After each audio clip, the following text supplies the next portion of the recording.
It bypasses your critical conscious mind and goes straight into the subconscious. You're about to hear a life-changing speech from Brian Tracy. Relax, take notes, and watch this entire video so you don't miss anything that can have a huge impact on your life. Software for the brain. There are 4 advanced programming techniques you can use for rapid behavioral and attitudinal change. So we now realize the absolute necessity of changing our thinking. So how can we speed it up? And how can we do it faster? We can combine a variety of different proven methods so that we can get results very quickly. The first is written programming technique. It's based on the fact that we take in information 3 different ways. First of all, auditory. We hear information, and when you write something down, you actually sub-vocalize it. You say it to yourself. And visual, we see it, so you see the words that you are writing down, which makes an impression on your subconscious mind, on your brain. And third is kinesthetic, feeling. And when you're writing, you're actually feeling. Your body is involved in it, and you actually think about and feel the emotion that goes with the goal. So every time you write down a goal, and I write down my goals almost every single day, write them and rewrite them over and over again, you're reprogramming them into your brain using all 3 senses, auditory, visual, and kinesthetic. So what you do is you practice this technique each morning. You rewrite your major goals as positive, present tense, personal affirmations. Every goal that you write down always begins with the word I. I earn, I achieve, I weigh, I am, I make, I do. So it's always I plus an action verb. Then you close your eyes and you visualize your major goal or goals of the day as if they were already accomplished. So you say, I earn X number of dollars, and visualize yourself actually performing the service from which you would earn the money. Is I weigh X number of pounds. Visualize yourself actually exercising or eating very lightly, or doing something that you would be doing in order to achieve the goal. I acquire a certain net worth. Visualize yourself depositing money in the bank so that it builds up. I live debt-free. Imagine yourself paying off your debts one after another. Just write it down and feed your mind a picture. And it goes straight, it bypasses your critical conscious mind and goes straight into the subconscious. Imagine the feeling of pleasure you would have as if you had achieved the goal already. Just sort of feel the pleasure. Feel being debt-free. Feel being light and thin. Feel driving a beautiful car. Feel yourself, I take a 2-week Hawaii vacation to Hawaii. See yourself or visualize yourself walking on the beach in Hawaii. And the law of relaxation says that in all mental working, effort defeats itself. So if you want to drive nails, you hit harder to drive the nail. If you want to achieve a goal with your mind, you relax and you make no effort at all. You completely relax as you feed the goal in. When you go to work, you work with intensity. But when you're feeding the goal in, you just completely relax and just allow it almost to soak into your subconscious mind with no effort. The rule is no trying. No trying. You don't make any effort to try while you're writing, visualizing, and feeling your goal being achieved. Now the second method is the quick programming technique that I told you that our friend Rob uses prior to his karate competitions. The quick programming technique is for something that's immediately coming up, like you are going into a meeting or you're about to make a sales call. It's for a single event that is happening once. And this technique is used immediately before any significant event of importance. You want to be at your very best, so what you do is take the 3 steps. 1 is visualize the perfect outcome.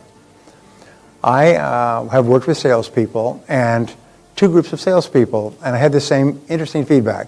One person said, I tried that method and it didn't work. The other one said, I tried the method and it worked like a darn. So what the first person did is they visualized a really good sales conversation. Positive, they were confident, the prospect was happy and confident, and it went really, really well. But it did not end with a sale. It ended with let me think it over. The second salesman went in, but he visualized the person signing the contract and giving him the signed contract with a check at the end of the sales meeting. And he walked out with the check. They had a situation between 2 of the major league teams. One was the Miami Dolphins, and I think the other was the New York Jets. I forget what it was, but they were in the Super Bowl, whenever that was, some years ago. And the Dolphins ran roughshod over the other team and won the Super Bowl. And they asked them afterwards, what happened? And they gone back and did all kinds of postmortems.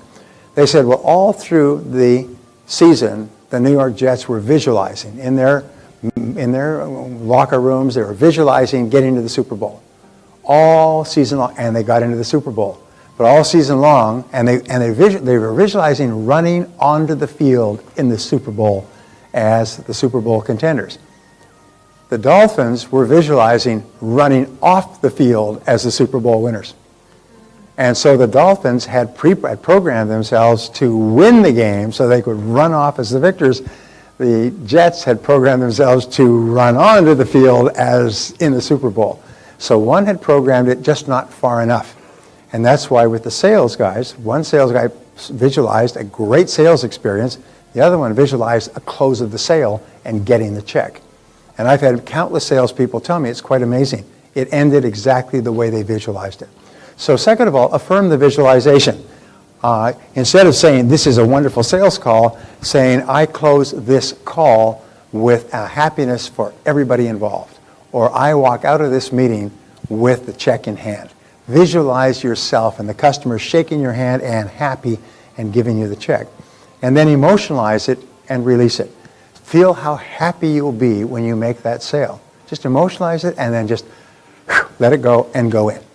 So this is quick affirmation technique, and you do this before every non-recurring event of importance. If something comes up and it's time, you want to meet a new person in a nightclub. You just visualize, affirm, and let it go and walk up. And you'll perform at your best. You'll be relaxed, you'll be comfortable, you'll be personable.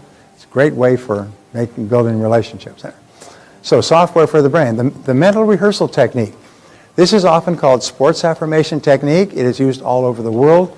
In fact, a few years ago, they said by 2001, there will be athletes who use this method and athletes who are no longer in competition. Because all top athletes are trained in mental rehearsal. They're trained to rehearse their event over and over again. Figure skaters rehearse their event over and over again with the added benefit that in mental rehearsal, you never fall. In mental rehearsal, you never fall. So they can do it. They play the music and they lay down, they close their eyes, and they just listen and they go through their entire routine in their mind over and over again. And when they skate onto the ice, the subconscious mind says, hey, I've been here. I do this perfectly, flawlessly. So the mental rehearsal technique, the process of living the experience on the inside before having it on the outside. Living the experience, getting the feeling. Before any important event, top performers recall and relive excellence. This is one of the techniques that Bella Caroli taught Mary Lou Retton. The importance of visualizing and seeing perfect performance over and over again. Because remember I told you that if you do it and once and it's a perfect performance, but then you visualize the performance over and over, every time you visualize it or remember it, your subconscious records it as another successful performance.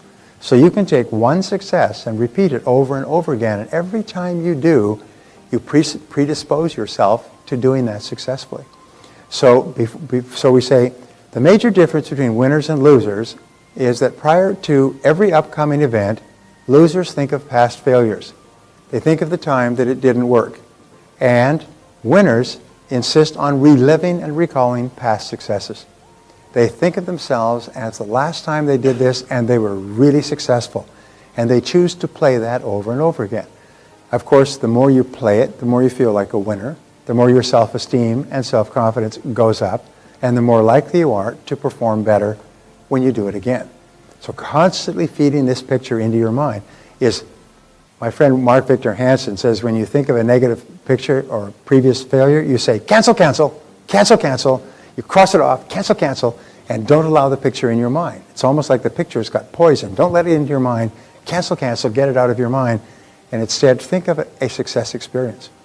Now, sometimes people say, well, what if I haven't had a success experience yet? Well, then imagine one, because your subconscious mind can't tell the difference. If you imagine a success experience, your subconscious mind records it as if it actually happened. And if you imagine a success experience over and over again, your subconscious mind keeps recording and it predisposes you to success.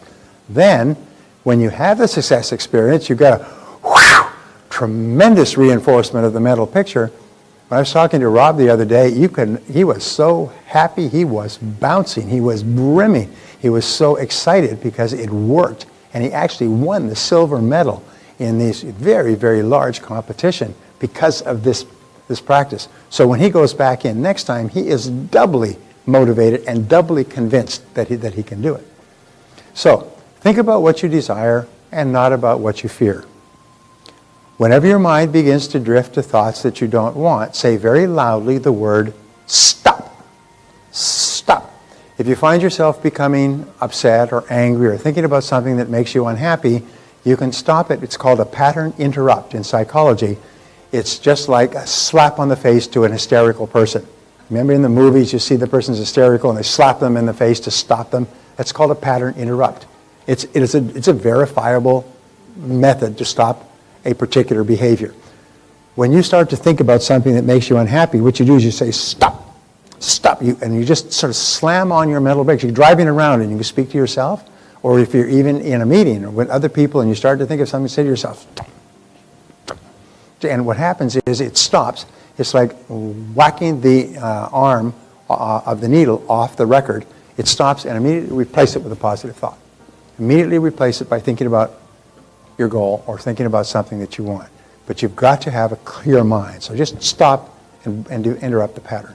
Immediately shift your thinking to your desired outcome. So you're starting to think and worry about whether or not this is going to be successful. Immediately go, stop. Start thinking about what it would look like if it was successful. The standard affirmation technique has 7 steps. And this is a method that you can use that is extremely powerful. You can set up to 10 to 15 goals in the standard affirmation technique. Your mind can work on 10 to 15 goals at a time. Beyond that, in most cases, it goes into overload. And besides, it becomes too cumbersome for you to start reviewing 20 or 30 goals every day. So 10 to 15 goals is ideal. You do the exercise 2 times daily, morning and evening. And this method is very powerful. You arrange for no interruptions. You sit quietly by yourself where there's no interruptions. And then you write your goals as positive, present tense, personal affirmations on index cards. So you take an index card like this, and we'll be providing you with index cards tomorrow to write down goals. And you just write the goal in big, bold letters. I weigh X number of pounds. I earn X number of dollars by December 31st, 2011. You write it down so it's big, bold, clear. A child can understand it and you can see it clearly. So when you look at it, your subconscious mind takes a photograph of that, like a Polaroid. It takes a flash photograph and that photograph is filed into your subconscious mind.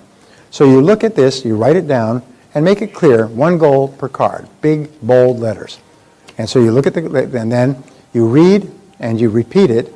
I earn X number of dollars by December 31st, 2011. And then you close your eyes. And you just see yourself receiving a check for that amount. You see yourself depositing a check. You see yourself with a stack of money in front of you. You see yourself driving a new car, whatever the goal means, or you even see yourself doing what you would be doing to earn that amount of money. And then you visualize the outcome. You see yourself completely successful. You see yourself as the top person in your field. You see yourself with the money or driving the car or wearing the clothes. And then you imagine the feeling. How would you feel? So to say again, you write it on the card, you visualize it, you close your eyes, you see yourself enjoying it, you feel, you repeat it, you visualize the outcome, and then you get the feeling that would go with it. And then you go to the next card. And you do this twice a day, first thing in the morning, and in the evening before you have dinner. It takes about 5 to 10 minutes to do it, and it just keeps feeding these commands into your subconscious mind until at a certain point they lock and things start to happen for you. When you do it in the morning, all day long, you'll be seeing opportunities to achieve your goal. When you do it in the evening, you'll be programming your mind with these goals for the night.